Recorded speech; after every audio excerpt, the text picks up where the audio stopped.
பார்த்திங்கன்னா நடந்த உண்மைகள் அனைத்தும் வந்து பார்த்திங்கன்னா அன்னபூர்ணி கிட்ட வந்து போய் சொல்லியிருப்பாங்க.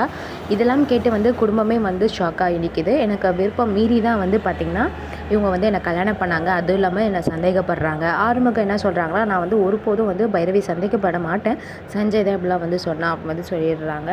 இன்னொரு பக்கம் வந்து பார்த்திங்கன்னா பைரவி வந்து இந்த கல்யாணமே செல்லாதுன்னு நீங்கள் சொல்லணும். ஏன்னா வந்து நீங்கள் சிந்துவோட கல்யாணம் அப்படி தானே சொன்னீங்க அப்படின்னு வந்து சொல்கிறாங்க.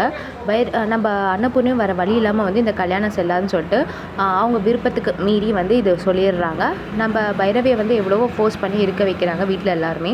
பைரவி இருக்க மாட்டேன்றாங்க, வீட்டை விட்டு போயிடுறாங்க. இந்த பிரச்சனையை வந்து சால்வ் பண்ணணும்னு சொல்லிட்டு சிவாவும் சிந்துவும் நினைக்கிறாங்க.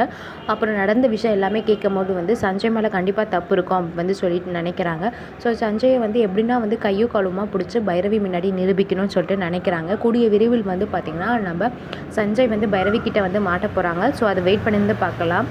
இது போல் நிறைய அப்டேட் தெரிஞ்சுக்கணும்னு நம்ம சேனலை மறக்காமல் சப்ஸ்கிரைப் பண்ணிக்கோங்க. நன்றி.